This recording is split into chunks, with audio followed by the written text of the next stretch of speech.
บ่รอดบ่บัดนี้นะเอ้ารุ่นบัดนี้สิรอดบ่รอดรอดบ่รอดนี่วางน้ำเข้าพังแล้วบัดนี้เข้าพังเลยเอาจักกระดับแล้วบัดนี้โอ้ยเนี่ยตายแล้วบัดนี้ข้างหน้าเป็นผู้ยิงซ้ำมาทางบ่กี่บ่สุกเลยอันนี้นะครับตัวเด้อบ่อยู่กี่เลย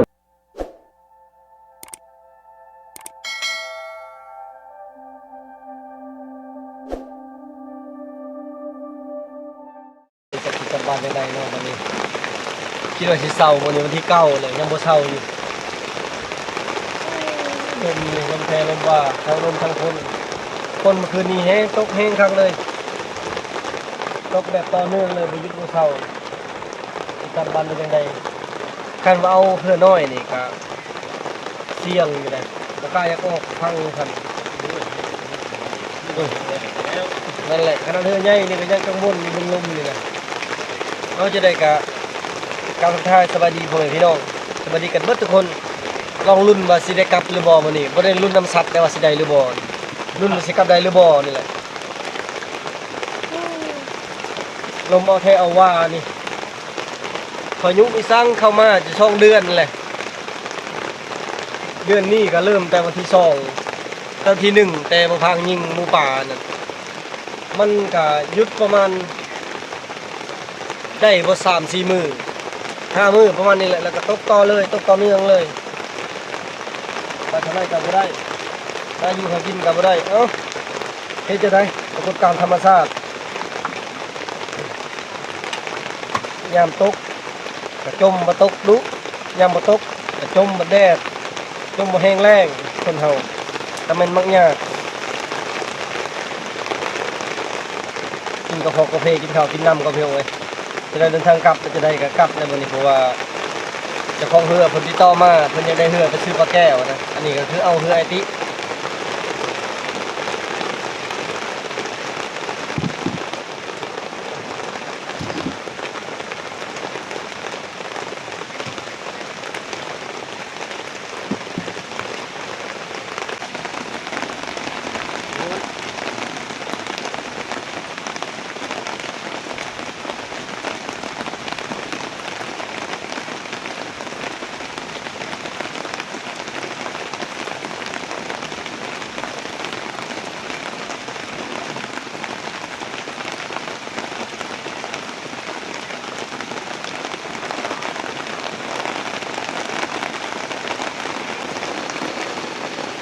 ตอนนี้บ่พางยังนอนอยู่อันนี้บ่นอนบ่พางบ่เดือนก็ยังนอนบ่เดือนบ่แม่นคนพักกะว่ามาจักเมื่อคืนนี้ไอ้ผู้มันจะได้นอนคืนนี้บ่ได้เปียกบ่เปียกอยู่เป็นอันนึงข้างโน้นทางล่างก็มีน้ำเนาะทางล่างก็มีห้องบ่ได้ดำน้ำเนี่ยบ่ได้แห้งแล้งในบ้านเฮาไผบ่มีน้ำเมาเด้อนี่คันใดก็มีแต่น้ำนี่น้ำลายนี่รอผู้เบิ่งกระหันลมฮอดบ่อยากเห็นผู้วังนั้นน่ะน้ำก็ขึ้นไว้ว่าเลยล่ะนี่ยังอีกประมาณ3 มื้อบ่เกิน5 มื้อนี่นะเต็มพังเลยก็คือจอดเรือไว้ปุ๊บบนตีนมันนอนเลยจอดเรือกันนี่แหละหัวเรือนี่จะไว้นี่แหละมื้อนานแถวหินอันนี้ก็ท่วมหมดนี่อันนี้เบิ่งน้ำนี่ขึ้นไว้ว่าเลยเด้บ่เฮียงเบิ่งอยู่เตียงลีนเขาเจ้าถ่ายลงนั่นแม่นเต็มพังเรียบร้อยสบายเลยคนเครื่องขึ้นนี่คนเครื่องขึ้นคนเครื่องลงนี่สบายและการสะออนที่สุดก็คือปลาแก้วนะเขาได้มื้อละ400-500 600 โลอันนี้ก็คือเป็นอันนึงที่ว่าเฮ็ดให้บ้านกินนี่เขามีรายได้นะนับแต่เด็กน้อย 7-8 ปีเขาก็ฮู้สอนแล้วคนใหญ่ผู้เต้แล้วก็ผู้หญิงผู้ชายมีรายได้ต่อบ้านก็ถือว่าหลายเติบบ่ว่าจะเป็นปลาแก้วหรือก็ปลาอื่นๆเป็นให้บ้านเขานั้นมีอยู่มีกินมีรายได้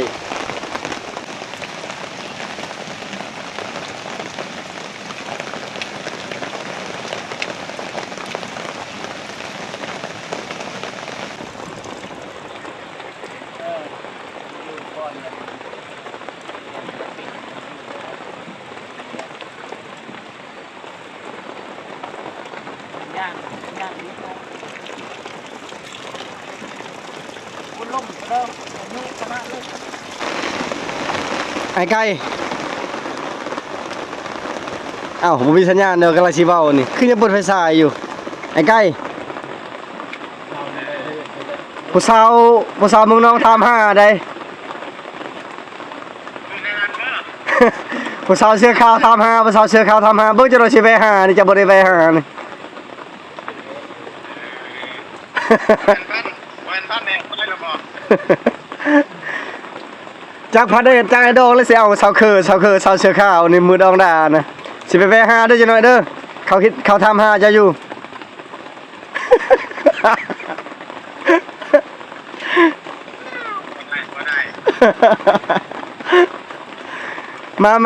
มากินปลาน้ำกันนี่ปลาใหญ่เลยนะนี่มันป้าขนาดเนาะโอ้โหปลานี่มืดจะได้สิไปห้าก่อนฉะนั้นยังสิไปหาพุ่นแหละไปหาเสาเสาปูพวกเขาอยู่พุ่นแหละคันว่ามันเป็นไปได้นะเป็นไปบ่ได้กะสิเมื่อเลยแต่ว่าลมนี่ก็ค่อนข้างจะแห้งเจ้าหน้าที่เฮายังสิแปลงหลังคาเพราะว่าหลังคาน่ะลมแล้วมันก็หลีกเลี่ยงบ่ได้นะลมมาแห้งอะลิเบิ่งน้ำก็สะจนเต็ม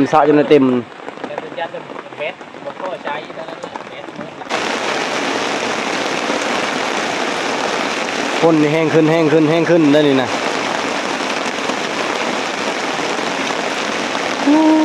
บ่มีแววสีเศร้าเลยฝนนี่อย่างน้อยก็เอาเครื่องขึ้นเหือก่อนมันยังตกกะไข่แน่ได้กลับบ้านบ่ได้เลยเนาะแอเนาะบัดนี้เนาะตกได้ตกดีอะลีดีแต่ว่าขี้เหือเนาะคันใช้รถไถบ่ใช้รถจักรนี่จะบ่รอดตามห้วยนี่มีแต่น้ำแล้วนี่แม่นนอนก่อนฮอนบ้านฝนตกนี่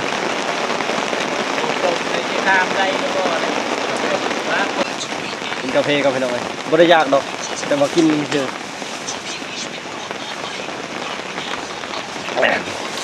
บ้าน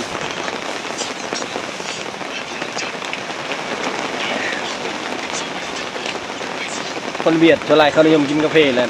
กินตอนเช้าแล้วก็คอยจิบทีละหน่อยแต่คนลาวเขาจะเสียเวลากินแบบยกบาเดียวเบิดส่วนบ่เฮียงนี่มันวักปุ๊กเติมน้ำเครื่องจอกอยากกินแต่ความหวานซื่อ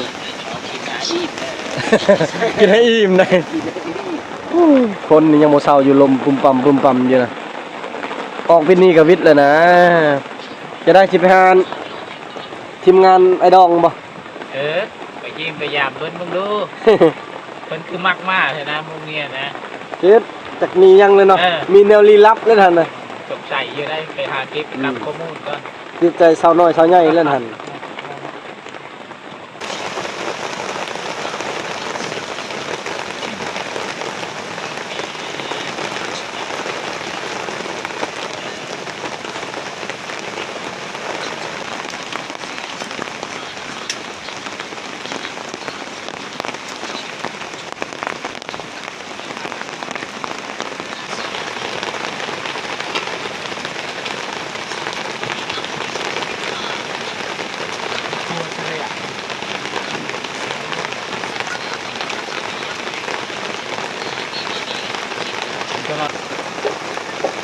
ใส่ปลาปีนปลา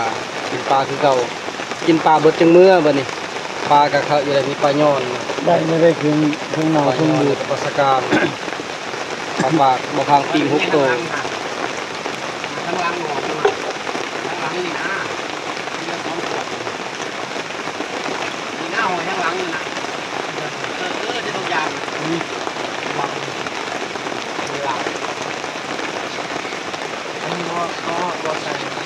ออกมาเลยเถอะน้องออกมาเลยกินเบิดปลาจังเมื่ออีกปลาไม่เป็นมื้อเลยไอ้ยังไม่ไปเป็นเมาไ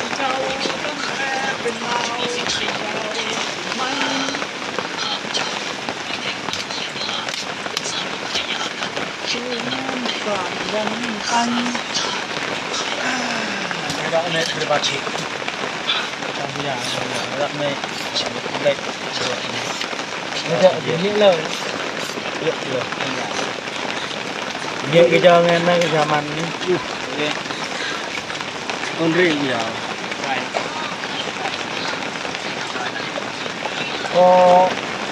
có cái có thịt phỏng một เด็เก็บมาปิ้งเรียบร้อยแล้วให้บ่พังเพิ่นปิ้ง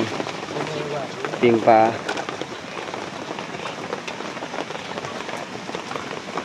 านี่ยมหักงามๆเลยนะปกตินี่3มื้อนี่ปลามันน้ำกรอนสิเบิดเริ่มเน่าแต่ว่านี่น้ำกรอนบ่เบิดเพราะว่าฝนตกตลอดมันเย็นปิ้งกบปูวันนี่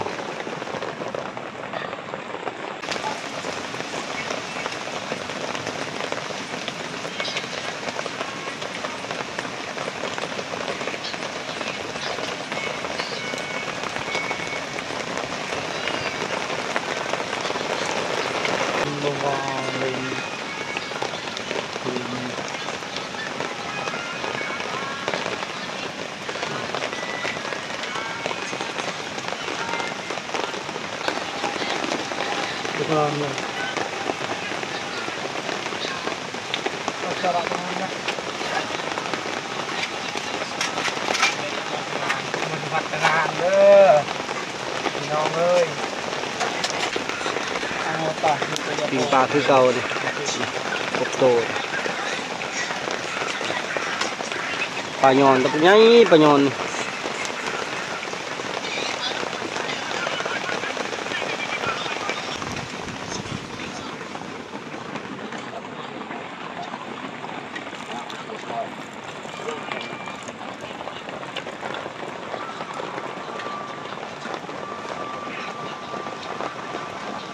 con rồi những khi cái đập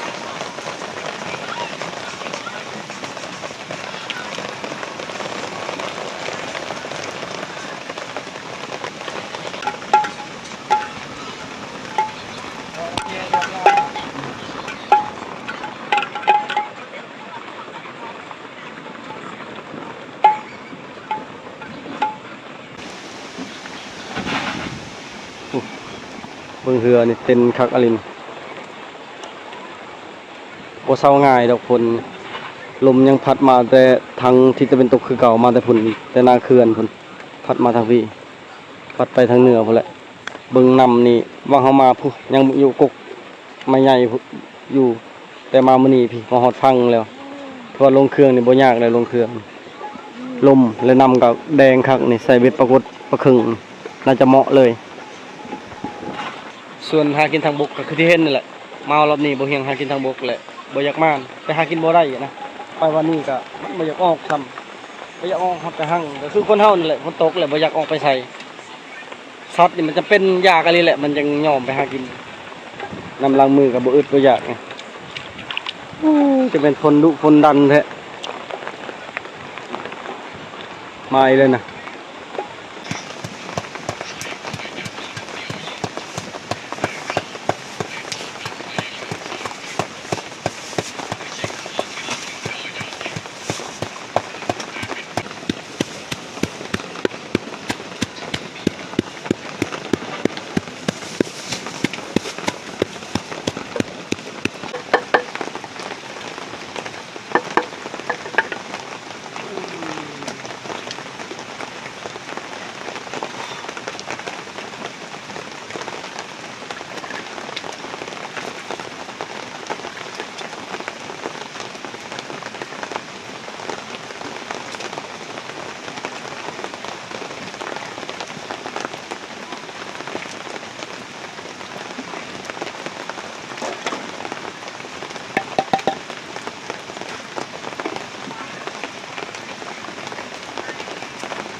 đó là ngàn thế là ngàn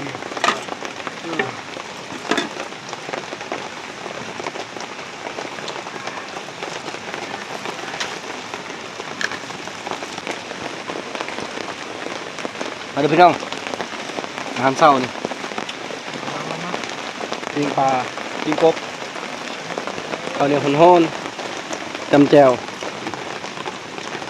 ปลาโยนกบเอาได้นึ่งในกระลายเลย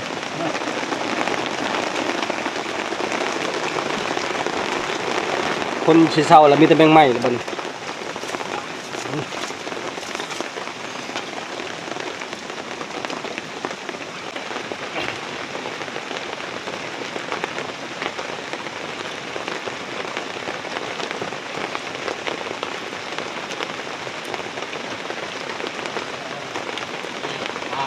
น้ำมะกรัว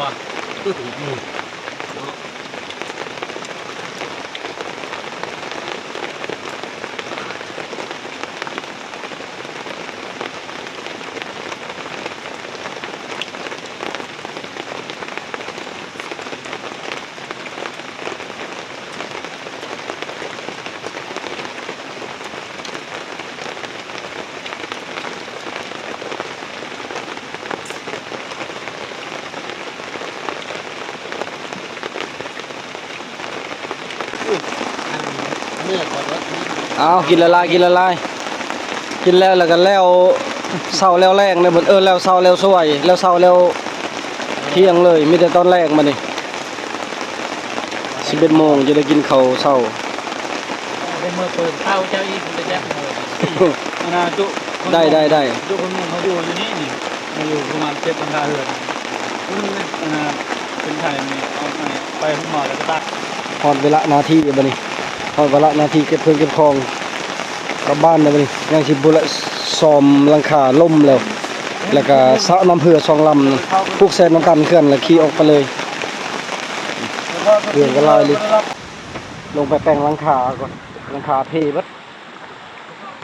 สิบ่เพจะได้ลมนี่ผู้เคยบ่เฮ็ดกันน้ำจะยกเต็มผู้ลมแล้วพี่น้องเอ้ยต้องแปลงใหม่เพราะอันนี้ก็จะเต็มตะพังแล้วยอมรับเลยว่าน้ำนี่ขึ้นไวเยลีน้ำนี่มือเฮามาเนี่ยเฮายังจอดอยู่กุ๊กไม้กายกุ๊กไม้พุ่นเหือนะมื้อนี้มาฮอดพี่แล้วนี่มันใกล้สิฮอดบ่อนอยู่บ่อนนอนเฮาแล้วพุ่นแต่ว่านี่นั่นวิวนี่งามสัญญาณดี แต่ว่าข้อเสียก็คือลมแห้งบ่อนจะเหือจนยังลมแห้งแล้วก็พ่นนี่นะบ่หยุดบ่เศร้าตอนนี้แปลงหลังคาเรียบร้อยเอาเครื่องลงแล้วก็ผ่านกูพาบัตรเรียบร้อยแล้วบ่พักไปหนักกว่านี้เหือ2 ลำพุ่น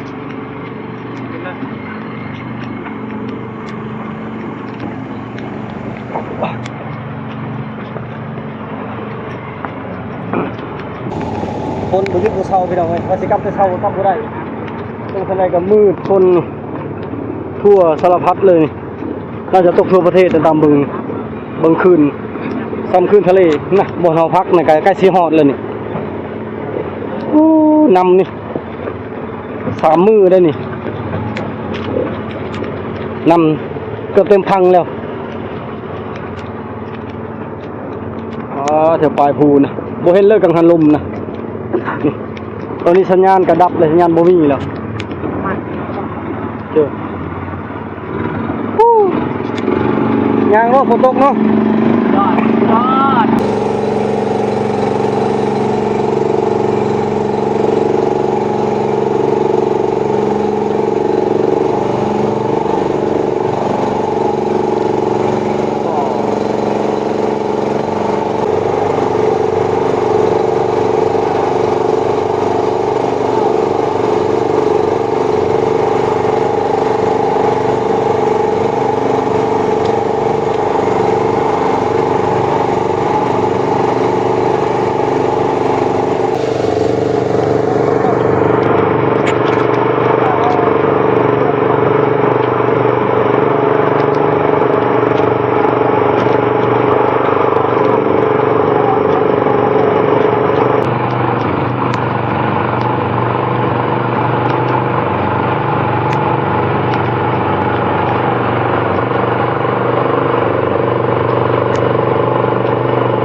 ก็เต็มพังแล้วนี่นะอีกมือหนึ่ง2 มือนี่พอดี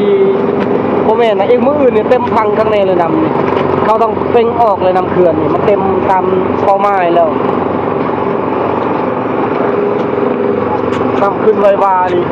พอตอนนี้เขายังบ่ระบายออกอยู่อันนี้คือจุดที่เจ้าของเรือมักพักก็คือไอติ๊กอะไรแล้วเขากับพักตรงนั้นน้ำนี่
จุดนี้คือจุด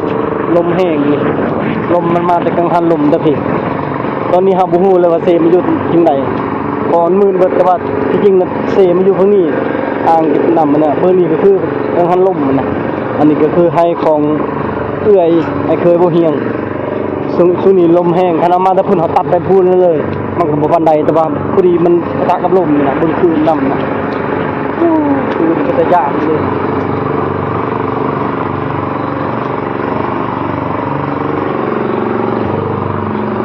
ลมแห้งเลยแต่ว่าน้ำนี่อุ่นเด้อน้ำนี่ยังบ่เย็น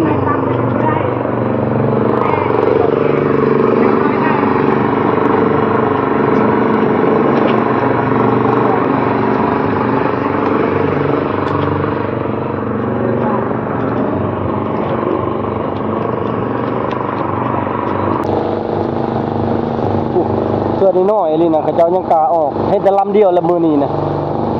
กล้าให้แล้วครับก็ออกคือว่าทางหน้าผู้หญิงบ่ทางหน้าน่ะเออโอ้รอดบ่บัดนี้นะ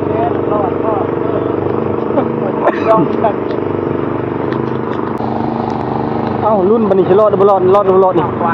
งน้ำ เข้าพังแล้วบัดนี้เข้าพังเลยเอาจักกระดับแล้วบัดนี้โอ้ยเนี่ยตายแล้วบัดนี้ทางหน้าเป็นผู้หญิงซ้ำมาดังบ่กี่บ่สุกเลยอันนี้นะครับตัวเด้อบ่อยู่กี่น่ะชูนะ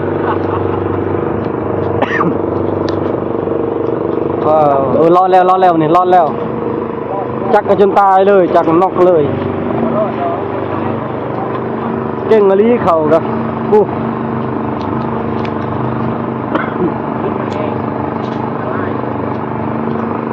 เขาบอกให้ซอยว่ามันได้แล้วตัดได้แล้วยอมรับบริความตาย ครับคนนี้รอดแล้ว ครับได้บอกครับบ่รอดได้นี่เขาพังแล้วบัดนี้เขาพังแล้วบัดนี้ ดับ จักกระดับเสียงอะไรสุชีพกับบุมี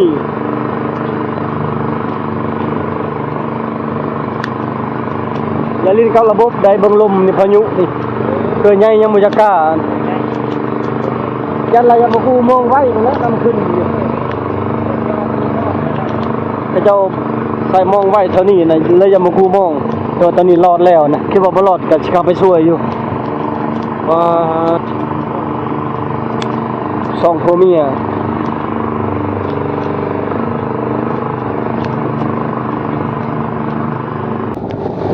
เราก็จะเลาะตามพังแล้วบัดนี้บ่กล้าไป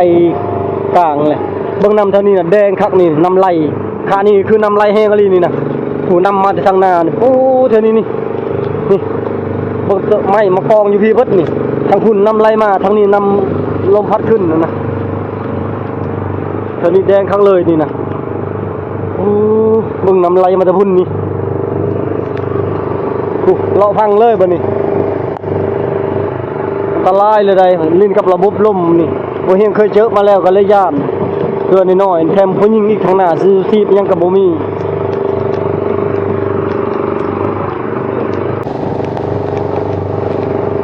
ระบบกันรอดแบบบุดบิดอะไรได้บุ มื่อกี้นี้บ่ได้เป็นห่วงหยังดอกเป็นห่วงผู้หญิงหลักๆน่ะบ่มีชุดชูชีพแต่ว่าข้อดีก็คือเรือผู้อยู่แล้วก็มีเฮาพร้อมที่จะซอยนะถ้าว่าเกิดเหตุเมื่อกี้นี้นะ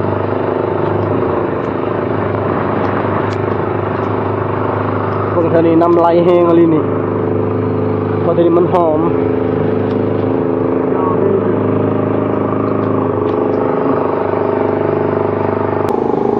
ตอนเขาลงมาคือไอ้ติ๊กลำนี่แล้วมันเรายังจอดอยู่พี่อยู่อันนี้เราพูดเข้าป่าแล้วน้ำเซสมูนเนี่ยก็แห้งแต่น้ำเซละนองอีกไหลมาน้ำจนจะเต็มพังแล้วจูนี่ก็รอดได้บิดๆเลยคือพี่คือลมบ่แห้งแต่ว่าน้ำไหลแห้ง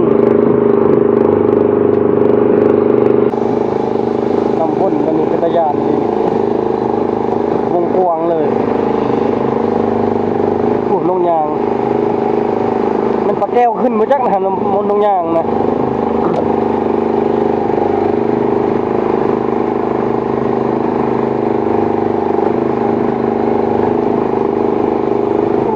นำเซสมูนนะพี่น้องเอ้ย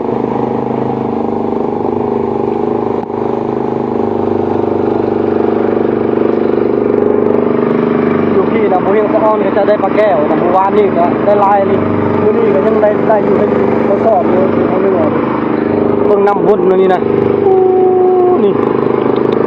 นี่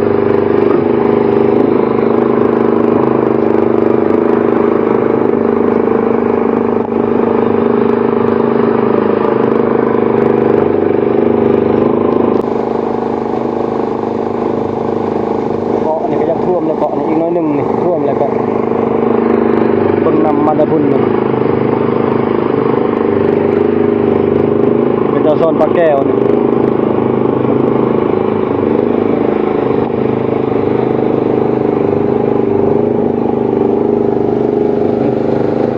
เต็มแล้วเท่านี้นี่วงโซนปลาแก้ววังแล้วนี่พี่อยู่ลุ่มพี่เต็มมาแล้วนี่ถ้าโซนปลาแก้วกับโซนอยู่เทึงมาแล้วเทึงแฮกับตีอยู่เทึงตอนนี้บ่เห็นแกงลี่แล้วท่วมมาแล้วเป็นวังแล้วเด็กบอกให้เจ้าโซนปลาแก้วผู้พี่ซื้อนี่บ่เฮียงโซนอยู่หั่นแหละบาละคุเลยนะได้4กระสอบนี่เจ้าของเรือมาหาเลยเขายังเอาเรือไปแล้วมัน ลูกพี่ เอาขึ้นห้องลงคนจะได้เหือนี่คนพาวเอาได้ยังบ่ปลาแก้วมานี่